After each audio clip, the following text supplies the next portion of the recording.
1 cup আটা দিয়ে ফুলকো ফুলকো আলু পরোটা। এটা বাচ্চাদের টিফিন বা বিকেলের নাস্তার জন্য সেরা রেসিপি হতে পারে। 1 কাপ আটা নিয়ে নিলাম একটা বাটিতে, আর স্বাদ মতো লবণ দিয়ে দিচ্ছি। 1 চা চামচ রান্নার তেল। ভালো করে আটার সাথে মিশিয়ে নিচ্ছি। তো এরকম করে তেলটা ভালো করে মিশিয়ে নিয়ে নর্মাল পানি দিয়ে একটা সফট ডো বানিয়ে নিচ্ছি। এটাকে কিছুক্ষণ রেস্টে দিয়ে চুলায় একটা প্যান বসিয়ে আমি এখানে একটা ডিম আর একটা আলু ভালো করে সিদ্ধ করে নিয়েছি। এখন এই ডিম আলুর খোসা ছাড়িয়ে ভালো করে ম্যাশ করে নিচ্ছি। গরম থাকা অবস্থায় ম্যাশ করতে হবে। তারপর দিয়ে দিচ্ছি 1/2 চা চামচ চিলি ফ্লেক্স, ধনেপাতা কুচি আর 1 চা চামচ টেস্টি মশলা আর স্বাদ মতো লবণ। আলুর পোটা রেডি।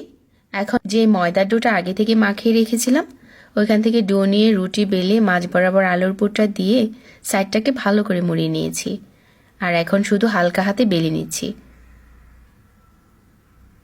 একটা রুটি সেকার প্যানে দিয়ে এপাশ ওপাশ করে হালকা সেঁকে নিয়েছি। আর কিছুক্ষণ পর তেল দিয়ে দিচ্ছি। তেলটা দেওয়ার পরেই দেখা যাবে যেটা ফুলতে শুরু করেছে। তো এভাবে করে যদি আলু পরোটাটা ভাজেন তাহলে ফুলকো ফুলকো আলু পরোটা আপনি নিজেই বানাতে পারবেন।